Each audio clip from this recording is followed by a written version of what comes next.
Hi, this is Kevin with Wordvice. Today we're going to talk about the SOP, or Graduate Statement of Purpose. What is it, and how you can write a winning and powerful statement to get into the grad school of your choice. The Statement of Purpose is an essay that's required of all students who apply to grad school. All applicants in all majors at most Ivy League universities and top-tier schools. Although some schools have a separate essay for MBA. You should check the requirements of your school carefully before beginning or submitting any SOP. A significant component of all applicants' full profile, in addition to grades, test scores, and other applicant information, will be contained in your SOP. So today we'll be talking about writing an SOP that is positive, thorough, and as detailed as possible to make it be considered for graduate school. Basically, an SOP is the essay that shows an applicant's academic biography, a narrative about the student, which includes academic history and preparation to enter a graduate program. It also should show the strength of an applicant's reasons or interest in a program. The SOP also tells the faculty committee why this applicant is a good fit for this program at this particular institution. So basically, think about this essay as a highlight reel of your past performance before graduate school. Or if you were already in another graduate program, you will also talk about those details as well in this essay. It shouldn't and can't include everything you've studied or done during your undergraduate years. Rather, it should be a concise summary of the most important focuses, projects, and directions that your work has taken so far. The applicant has an opportunity basically to shine a light on why they are a great candidate for this particular graduate school. So what should the SOP do? First, it should be an example of your best writing. Grammar, fluency, organization, eloquence, and power. It should really show the most capable, your most capable abilities of any essay, similar to an academic research paper or manuscript, but the tone and the level of personalization is much higher in this essay. It should also be an example, you should also be able to take time and effort to complete it. And this is how you create very strong writing, is to take a lot of time to plan for it. You'll make several drafts, you will make several revisions, and of course edit it at the end. It's a great challenge for the applicant to show everything that they need to do positively while being concise and thorough. That's why it takes so much time and attention to detail, and maybe even a little help from an editor and or a fellow academic. So here's some things to focus on. This is why having an excellent preparation is invaluable in writing the SOP. You're going to focus on your academic career, interest and pursuits, and academic or professional goals. So this seems like a wide array of things. The key is to not write it simply as a list of what you've done, but to put it into a readable narrative context, but still contain all the important information about your undergraduate or perhaps graduate history. So first, you might want to gather all the material and information you can about your past experience. That includes transcripts, major papers, exam scores, publications, definitely a resume or CV. CVs are usually the most commonly accepted at universities, and any honors and awards you may have received. This includes interdepartmental honors or even scholarships, anything you can think of. So finding those documents, putting them in one place will really help you begin to lay out both the order of your achievements and the structure for your essay. You can draw on any of this information to write your statement of purpose. Next, think of any pertinent scholastic activities such as interim research, master's or senior thesis, fieldwork and lab experiences or any other kind of departmental work, any research or writing is going to be useful when you're writing this essay. You will not necessarily use all of it, but in the case of most undergraduate students, you will only have a limited amount of experience to draw from. So finding your most important and pertinent information to put in this essay will be a matter of gathering it in the first place. So let's look at some approaches to writing this essay. First, we'll look at some guidelines for the SOP. Keep in mind that this essay should be an example of your best writing.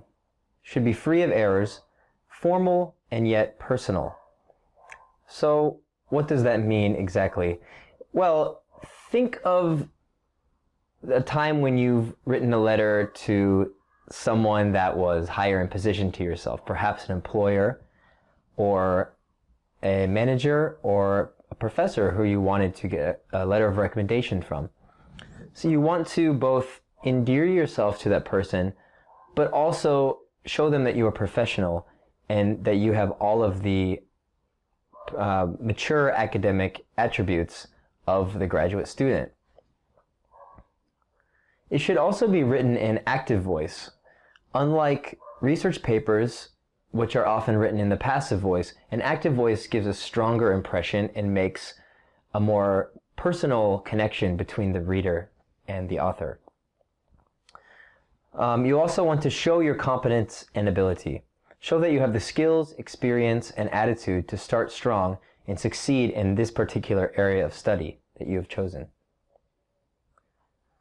So, the other thing that's very important for the SOP is to follow the instructions. While every statement of purpose has similar goals and objectives, some schools ask for specific requirements, specific content, or ways of presenting it. So let's look at Stanford's statement of purpose. So they have their own exact instructions for writing this SOP, and if you note carefully what those instructions are, you'll see later on when we look at an example essay how the author has incorporated each part of these instructions. So let's go over it together. Describe in your statement of purpose your reasons for applying to the proposed program at Stanford and your preparation for this field of study. Your research and study interests, future career plans, and other aspects of your background and interests, which may aid the admission committee in evaluating your aptitude and motivation for graduate study. So as you can see, we've already touched on all the bases: competencies, interests in the program, past research, motivations, all of those key elements that the admission faculty is going to be looking for. But in addition to this, you can see at the bottom of these instructions some more particular format guidelines. It says you may upload one file. It should not exceed 2 pages in length, single-spaced. Make sure to set your computer to Western European or other English language setting. We cannot guarantee the ability to access your statement if it is submitted in other fonts. Now, if you read through this technical language, which sounds like what a professor might write on a syllabus for you to submit a research paper or term paper, you can see that this is a polite way of telling you, the applicant, how to do this SOP and what kind of mistakes they might be looking for right off the bat to know whether this person is a thorough reader, it pays attention to details, and is respectful of this assignment. So you want to make sure to follow those rules before you even begin drafting your essay. Now, many of these essays will give specifics about page length or word minimums or maximum, but most will not. So as a general rule, you should write somewhere in the neighborhood of 1,000 to 1,500 words. Every student will have different requirements for their own SOP, as their academic histories are different. So if you've done a substantial amount of research, you have a lot more things to list. If your area of study in graduate school is unrelated to your undergraduate study, you might have less achievements to list. So you may want to focus more on your interests and your drives and your competency in critical thinking or analytical skills, etc. So let's look at the 4 key components of essay content before we go any further. This should give you an idea of the basic structure of the statement of purpose and a little guideline about the length and the content. So part 1 is the introduction, interests, and motivations. We discussed how you want to show your interest in the school and what motivations. This is similar to a backstory. You're telling a bit about yourself, your reason for passion for pursuing this degree. And you're also introducing yourself. Who are you? They don't know who you are. So you start off with a bit of personal history. Part 2 will include a summary of undergraduate and previous graduate career objectives and achievements. So this is sort of the meat of your essay if you've done a lot of research, or if you've completed many papers, journal submissions, etc. In part 3, you will discuss relevant, recent and current activities. So this is kind of a snapshot of where you are now, what you've done up until the present, where you are at this moment as you enter into the next step in your education.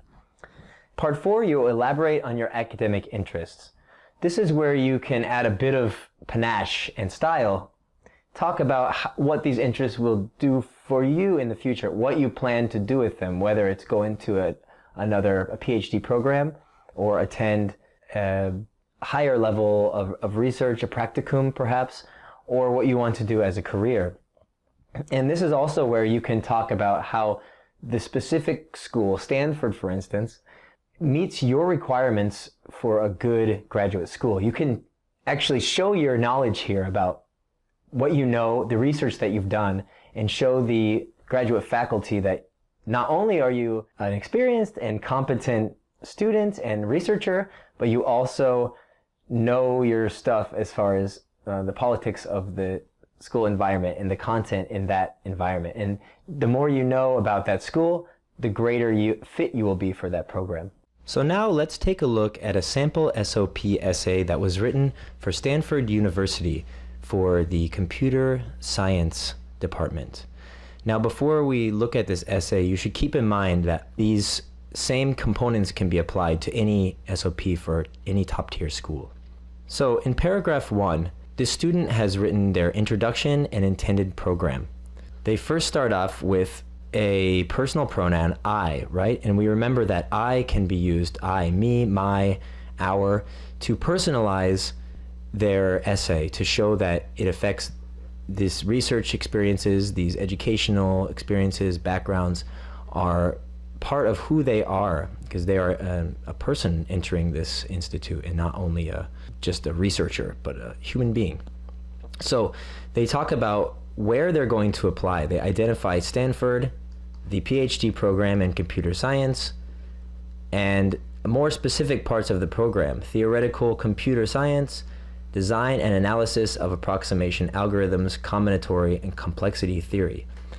Now, if you don't have this specific level of interest, that's okay. I mean, this student obviously has a lot of experience in this field and knows what they want to do.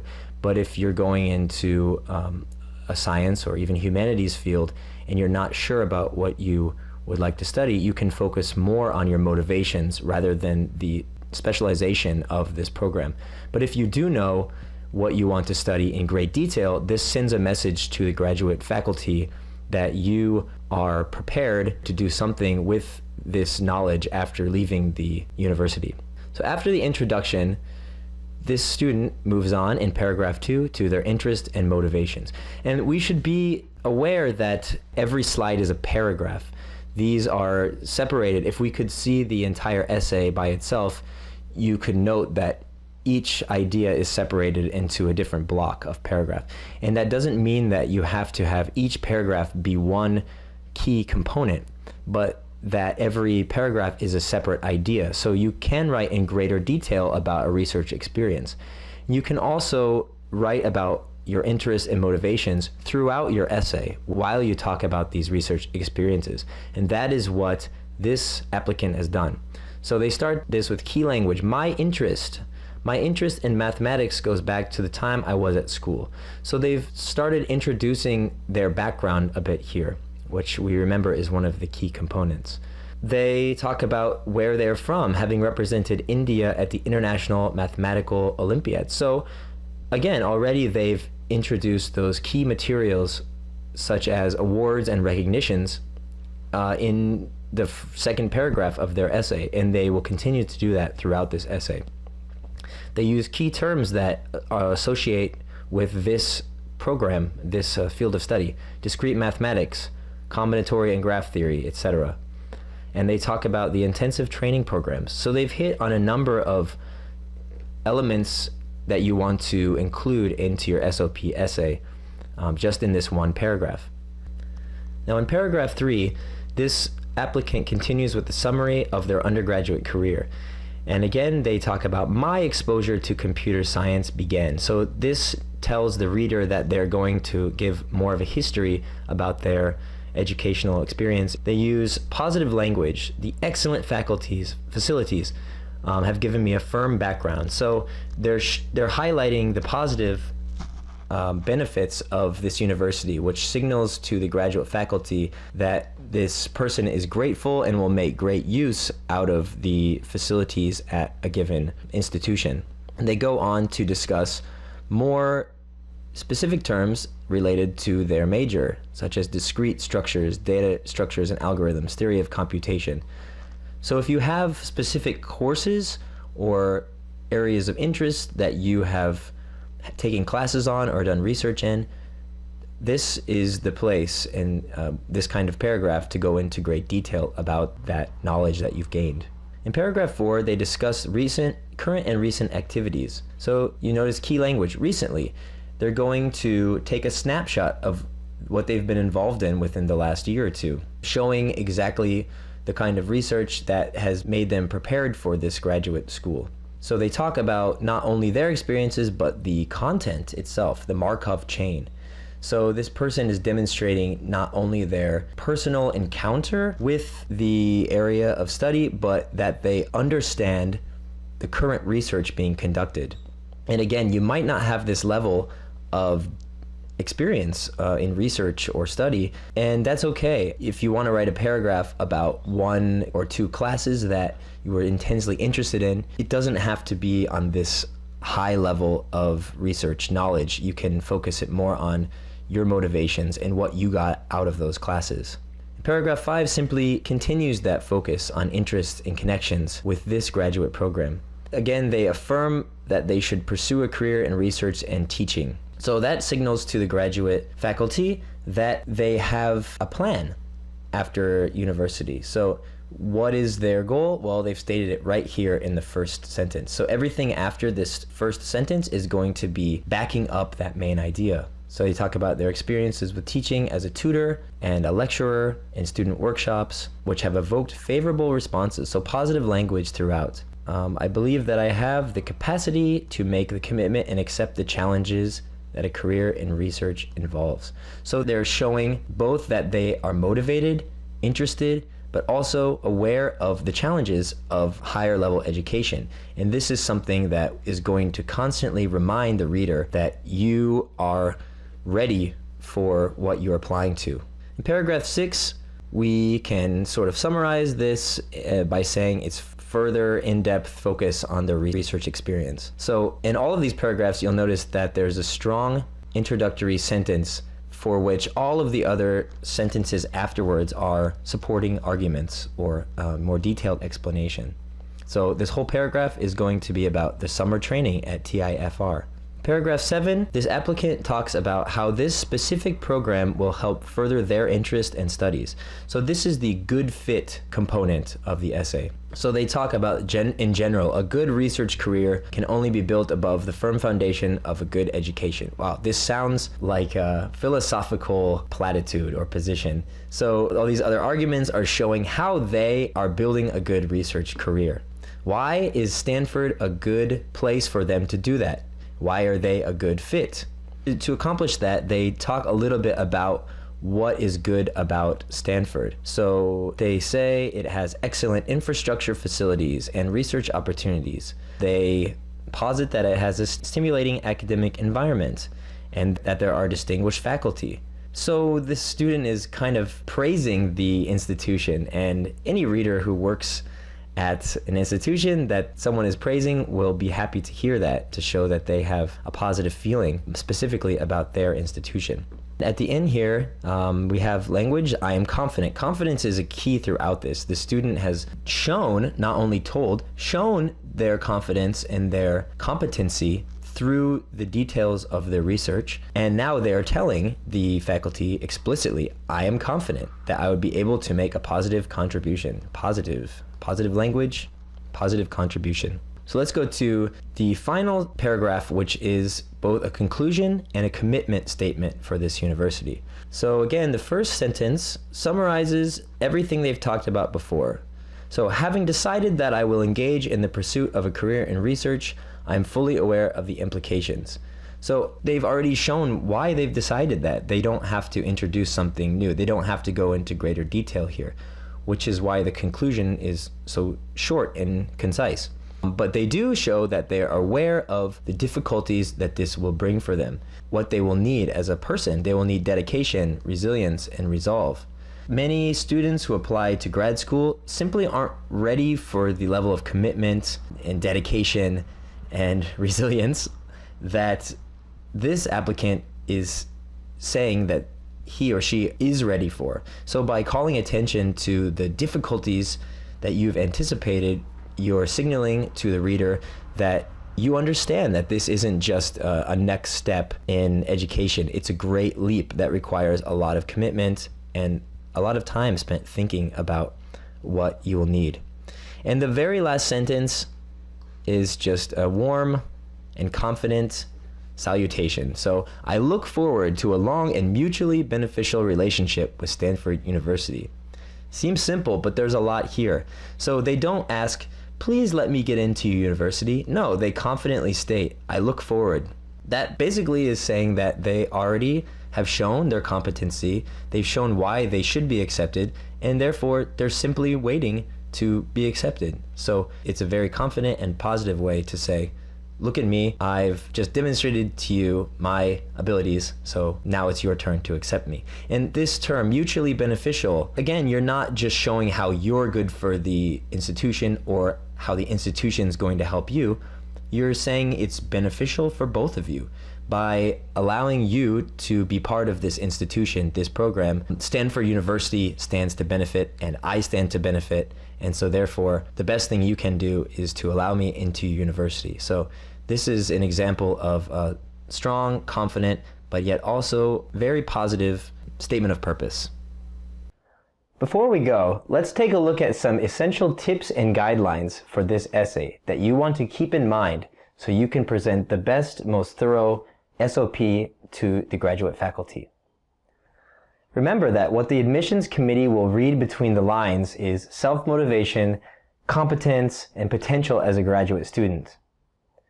You should emphasize everything from a positive perspective and write in an active, not a passive voice. Try to skip any of the more negative experiences that you've had while in these situations and focus only on how you have blossomed and overcome anything that has happened to you that's negative within your academic experience. You should demonstrate everything by example. Don't just say directly that you're a persistent person, show it. So it's the old adage, show, don't tell.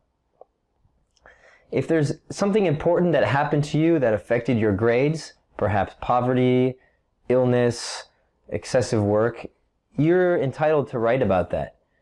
Write it affirmatively, so show that you persevered despite these obstacles. This also serves the purpose of humanizing you and showing the graduate faculty who you are as a person and how you can work on their team. And last, make sure everything is linked with continuity and focus. So you're not just jumping from one section of your graduate career to another, but you're linking it with reasons and transitions. So there you have it. All you need to know to prepare yourself to write the graduate student statement of purpose. For questions and to receive additional guidance and suggestions, visit www.wordvice.com. Thanks and happy writing!